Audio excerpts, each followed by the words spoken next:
So in those breaks, it really is kind of like not a gamble per se, but like a gamble because you don't know what you could get. It's a unique way of getting. A break is essentially a unique way of getting a top tier item or top tier product for a fraction of the price. So I mean, not everyone unfortunately is going to hit. Right, but that's the project. That's the beauty of a break because not a lot of people out there have $400 or $500 in the billfold. Man. And if they do, they're not going to spend it on sports cards. But what they do have is $8 or $9. So they can get their favorite team or their favorite player or someone who they want to invest in, and they get that. And if they hit, it pays out for them. What's been the reason as of late because of the popularity of sports memorabilia? Is it like social media? Is it because players are doing such great things? I just noticed like every year sports memorabilia just grows as an industry. I tell you what, and I tell this all, you can kind of ask any card guy or any card store owner out there. Sports cards and memorabilia really popped off during COVID. When everyone was at home, when everyone couldn't go and everyone was on lockdown. Well, what they start doing? They started buying sports cards. That's when sports cards, the popularity started rising and growing.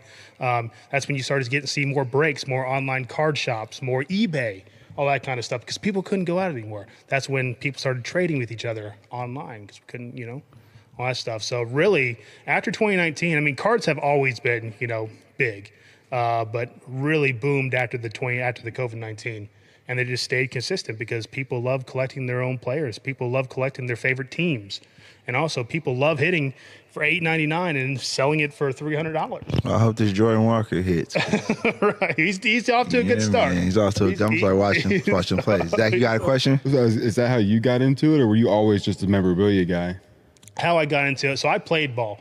So I played a lot of baseball growing up, and I played at a pretty high level. I've always loved sports cards. Cards in general, memorabilia, it grew on me, but actual card shows, going with my dad to card shows and getting the Pokemon and, doing my chores at home, right? And then I can go out and get a pack. And it's just always, it's just from a young age, going with my dad and going with my friends and go to a card show with $20 in your pocket and then going to trade up. So it's always just been in my blood and just really grew.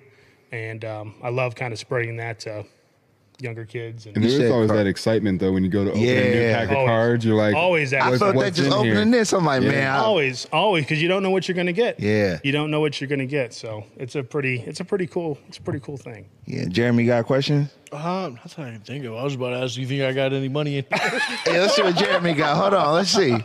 Let's see what Jeremy got. People always ask me, like, hey, man, you want to buy it? I'm like, if you got a Mewtwo in there, we might have to talk some numbers, bro. I don't think I got a Mewtwo anywhere, unfortunately. You got to... I'm just kidding. Oh, he got a break. He got a break. I'm just kidding. Yeah, I mean, you got the cash.